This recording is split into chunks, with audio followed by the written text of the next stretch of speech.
नमस्कार दोस्तों, मेरा नाम है शशांक और आप देख रहे हैं HW न्यूज नेटवर्क। महाराष्ट्र विधानसभा चुनाव का बिगुल बज चुका है। कल गृह मंत्री अमित शाह पुणे में थे। वहां उन्होंने कार्यकर्ताओं को संबोधन किया। अपने संबोधन में उन्होंने दोस्तों झूठ बोला। दोस्तों, गृह मंत्री अमित शाह ने क्या झूठ बोला बताते हैं आपको इस वीडियो के अंत में, लेकिन उसके पहले हमारे चैनल HW न्यूज नेटवर्क को जरूर सब्सक्राइब करें। जिस महाराष्ट्र में भारतीय जनता पार्टी को लोकसभा चुनाव में 48 में से 9 सीट प्राप्त हुई, उसी महाराष्ट्र के पुणे में गृह मंत्री अमित शाह ने कल कार्यकर्ता सम्मेलन को संबोधित किया। इस सम्मेलन में प्रधानमंत्री मोदी का एक बैनर बहुत चर्चा में रहा। इस तस्वीर में प्रधानमंत्री मोदी संविधान को अपने मस्तक से छू रहे हैं। यह तस्वीर 18वीं लोकसभा के पहले दिन का है। आपको पढ़कर सुनाता हूं इस बैनर पर क्या लिखा है। मेरे जीवन का हर पल डॉक्टर बाबा साहेब अंबेडकर द्वारा दिए गए भारत के संविधान के महान मूल्यों के प्रति समर्पित है। यह हमारा संविधान ही है जिसे एक गरीब और पिछड़े परिवार में पैदा हुए मुझ जैसे व्यक्ति को भी राष्ट्र सेवा का अवसर मिला है। ये हमारा संविधान ही है जिसकी वजह से आज करोड़ों देशवासियों को उम्मीद, सामर्थ्य और गरिमापूर्ण जीवन मिल रहा है। आपको बता दें कि राजनीतिक पंडितों का मानना है कि भारतीय जनता पार्टी को 400 पार वाले नारे की वजह से महाराष्ट्र में बड़ा नुकसान हुआ, क्योंकि अनुसूचित जाति के मतदाताओं में एक ऐसी धारणा बन गई कि अगर भारतीय जनता पार्टी को 400 सीट मिल जाती है तो वो संविधान बदल देंगे। महाराष्ट्र में 23 सीट से 9 सीट पर आने के बाद भारतीय जनता पार्टी के जमीनी कार्यकर्ताओं और राज्य इकाई के नेताओं में काफी निराशा फैल गई थी, जिस पर गृह मंत्री अमित शाह ने क्या कुछ कहा है सुनाते हैं आपको। ये विजय कोई छोटा विजय नहीं है।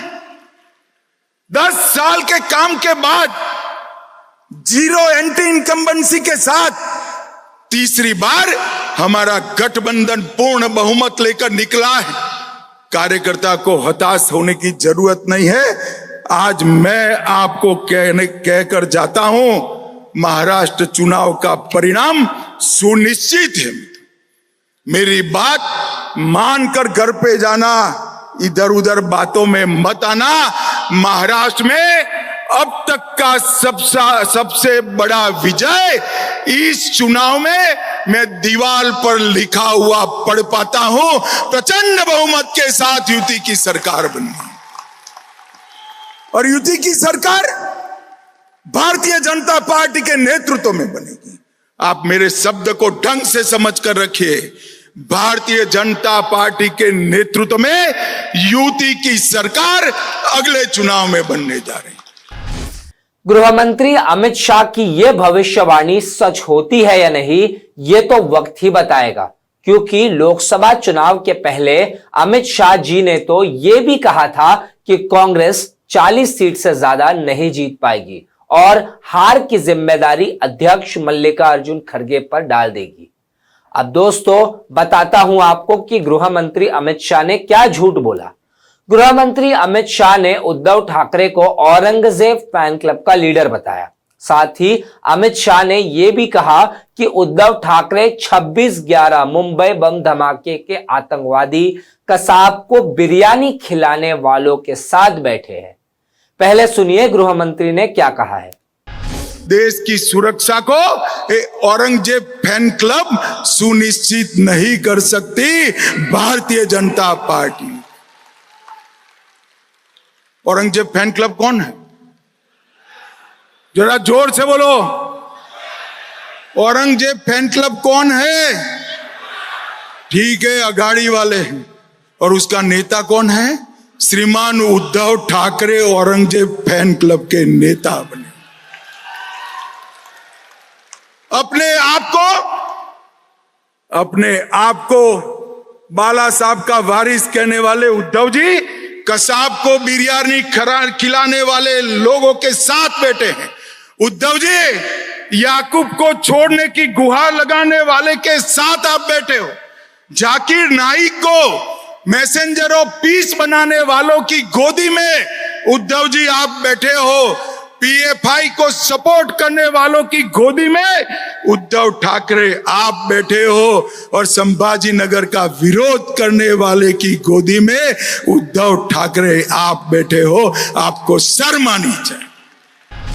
दोस्तों, आपको बता दें कि पूर्व आईपीएस मीरा बोरवनकर ने अपनी किताब मैडम कमिश्नर में इस बात को स्पष्ट किया है कि जेल में कसाब को बिरयानी या कोई विशेष भोजन नहीं दिया गया था।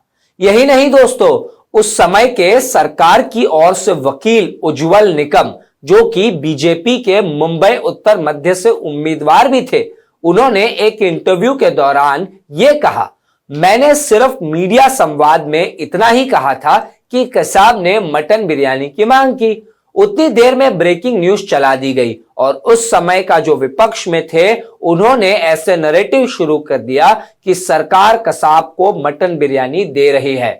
दोस्तों, आपको बता दें उस समय विपक्ष में भारतीय जनता पार्टी थी। इसके अलावा दोस्तों, महाराष्ट्र के पूर्व मुख्यमंत्री शरद पवार पर अमित शाह ने भ्रष्टाचार को संस्थागत करने का आरोप भी लगाया।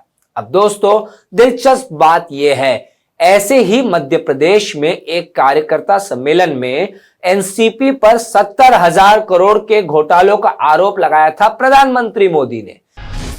अगर मैं एनसीपी की बात करूं तो एनसीपी पर भी करीब करीब 70,000 करोड़ रुपए के घोटालों का आरोप है। महाराष्ट्र स्टेट कोऑपरेटिव बैंक घोटाला, महाराष्ट्र सिंचाई घोटाला, अवैध खनन घोटाला, इनकी लिस्ट भी बहुत लंबी है। इन पार्टियों के घोटालों का मीटर कभी डाउन ही नहीं होता। मैं तो कहूंगा कि बीजेपी के किसी कार्यकर्ता को कोशिश करनी चाहिए कि इन पार्टियों का घोटाला मीटर बनाने की एक बढ़िया, आप में से जो इनोवेटिव हो ना, बढ़िया इनके घोटालों का मीटर बढ़ा दीजिए। जिसके कुछ ही दिनों बाद एनसीपी के नेताओं का एक हिस्सा महाराष्ट्र में सरकार में शामिल हो गया। गृह मंत्री अमित शाह के भाषण से एक चीज तो स्पष्ट है कि बीजेपी लोकसभा चुनाव के जनादेश से कुछ भी नहीं सीखी है। इस न्यूज रिपोर्ट में बस इतना ही। खबर से जुड़ी अपनी राय हमें कमेंट सेक्शन में जरूर बताएं। Stay ahead with our cutting-edge news app. Instantly access the latest shorts in just 1 minute and breaking news in just 50 words. Download now for a smarter, faster news experience.